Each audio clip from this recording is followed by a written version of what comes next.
What's up, guys? Welcome to G Whiskey. I'm Jeff. This is a channel where I offer my thoughts and opinions on a specific whiskey, and if you stick around to the end, I'll be giving it a score as well. If that sounds interesting, hit subscribe down below, and with that out of the way, let's jump into our review. Today we're looking at the Laphroaig Quarter Cask. Stick around.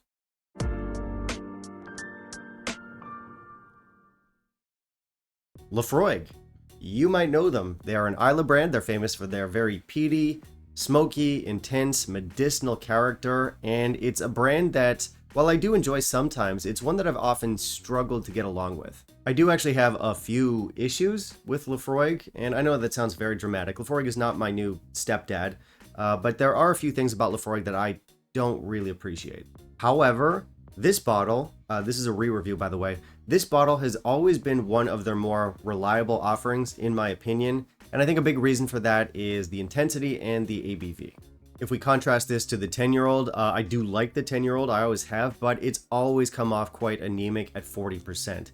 This one is 48%. It's also cheap. Both this and the 10 are very affordable and they're roughly the same price in my market. But beyond that, this is just good. This is one of those whiskeys that I've always been pretty okay with. I've always enjoyed it and I've come back to it a lot. Also, another thing that kind of bothers me with Laphroaig is that, aside from the fact that oftentimes they have lower ABVs, they tend to be one of the worst offenders when it comes to whiskeys going flat. Now, if you leave any whiskey out for too much time and you expose it to too much air, it will inevitably go flat. But peaty whiskeys are more at risk, you could say. It just kind of happens faster.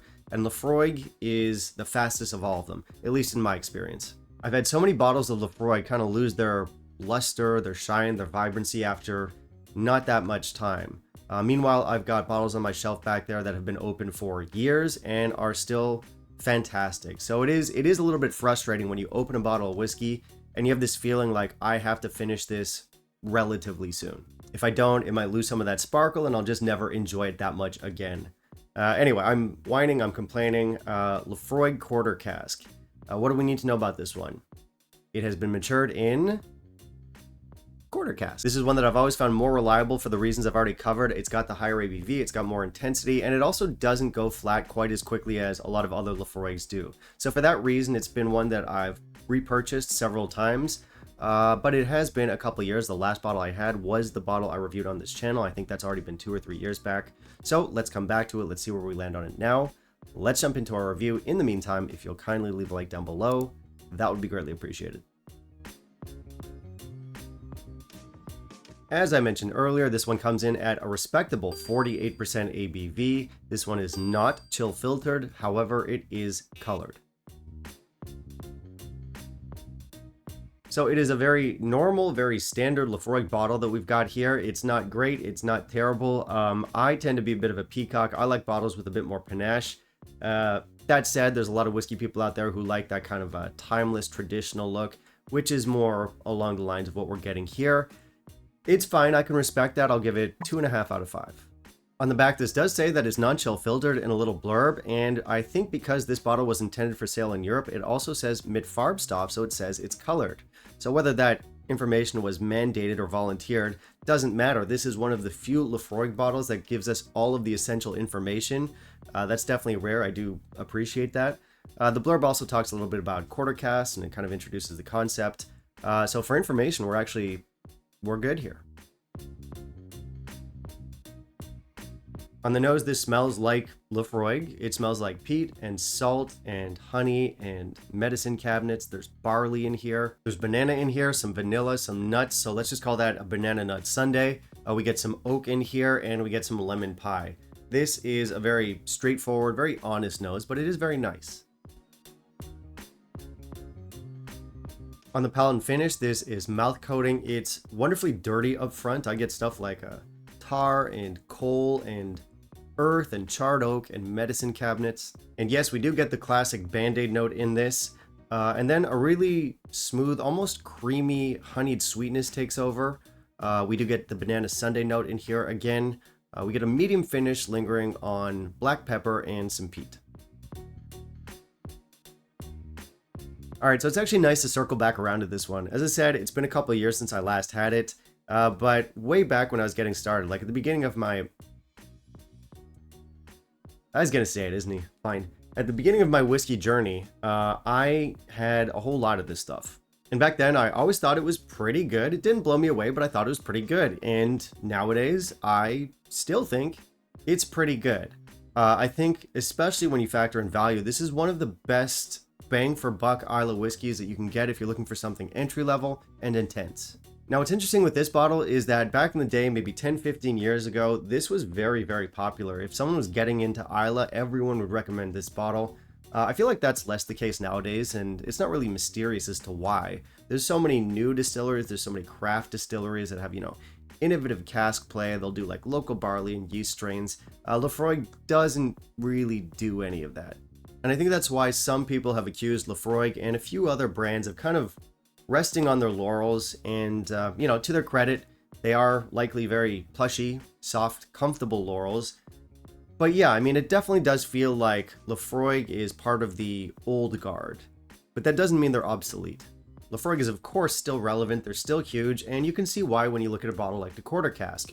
This is a peaty, intense, smoky, medicinal, fun whiskey. And I know there are people out there who are saying that modern Laphroaigs have kind of lost their edge. They're playing it a little bit safer than they used to. I don't disagree with that. But that said, I think our Quarter Cask is as good as it ever was. And it's just how I remember it. Is it a complex whiskey? No, it's pretty simple. Is it paving new ground? No, absolutely not. I think there's plenty of room for experimentation in whiskey, but at the same time, if you give me a Laphroaig Quarter Cask, or an Ardbeg 10, or a Lagavulin 8, or a Port Charlotte 10, I don't want you to try a bunch of new and wild stuff. I think you can do that with other bottlings, but I think brands also need to take care of their core range pillars. If you look at Ardbeg, for example, they're very famously having trouble with consistency in their core range, and that's just because they have so many special releases out. I don't know if those special releases are eating up a lot of the stock that would otherwise go into the core range, or if they're just paying less attention. I don't know what the issue is, but it's a problem for them. As for Laphroaig, I think they're on more stable footing. It does feel like they're still taking care of their core range, and I can't speak for the rest of their core range because I don't buy much from them, but the Quarter Cask, still pretty good. So for score, 84. On a visceral level, I do enjoy these flavors. I've talked about the good intensity, and this is a very fairly priced whiskey. We'll touch on value in a second, but there you go. So overall, it comes together nicely. Of course, we do have to remember that this is very much a simple and straightforward whiskey. This is a one-trick pony, but it's a good trick, and I still enjoy being tricked by this pony. I gotta stay on script. So this is still a good one. It's still worth checking out, and it is still by far the best affordable entry-level Laphroaig that you're gonna get. They have a few out there, and this is the best one. Now, I mentioned I do like the 10, and that's true, I do, but at 40%, it's too light in the pants. Otherwise, you have the Select. The Select is about as interesting as my girlfriend coming home and telling me all about the hot gossip that goes on around her office. She'll walk in and be like, "Do you know what Melanie said to Brenda today?" No, I don't know what Melanie said to Brenda today. I don't know Melanie or Brenda, and I don't work there. I don't know any of these people, and I don't care. How's Brenda doing with the new baby? Point is, the Laphroaig entry-level whiskeys are very much a mixed bag, and this is the best of the lot, and it is the one that I recommend. And beyond just being a classic, straightforward peaty belter, it's also got a great price, which brings us to value. But before we touch on value, I do want to say a quick thank you to all my patrons and channel members. Guys, thank you so much for all the support. And if you want to help out, if you want to help keep the channel financially sustainable and independent, there are a number of ways that you can help. I have both Patreon and PayPal linked down below. Anything and everything helps, guys. And yeah, once again, massive thank you to those of you who are already supporting the channel. Now let's see if this is worth the money. Great value on this one. This one only cost about 30 US here in Taiwan, so like 25 pounds, and I think it's a hell of a deal for that. And, for a whiskey that comes in an 84, 84 is not a bad score by any means, but it's not a great score. But I think part of the reason I'm so enthusiastic about this whiskey is the price. While a lot of other entry-level Islay whiskeys have shot up in price over the last few years, this one has stayed relatively stable. It's a bit more expensive, but nothing too extreme. I do know that in other markets, this is substantially more expensive. So for example, I've heard that this is like $70 in some states in the United States, $30 here, so more than double. I don't think I'd pay that for it, but where it's at in my market, I'm very happy. Alright, that's it for me today, guys. Thank you very much for watching. As I said, I've got Patreon and PayPal down below. And of course, I want to hear from you. So have you tried the Quarter Cask? What are your thoughts on it? How much do you pay for this in your market? Because I know it's kind of all over the place. Finally, down below, you can also let me know what you want to see me review down the line, and I'll keep that in mind for my upcoming videos. Bye, guys.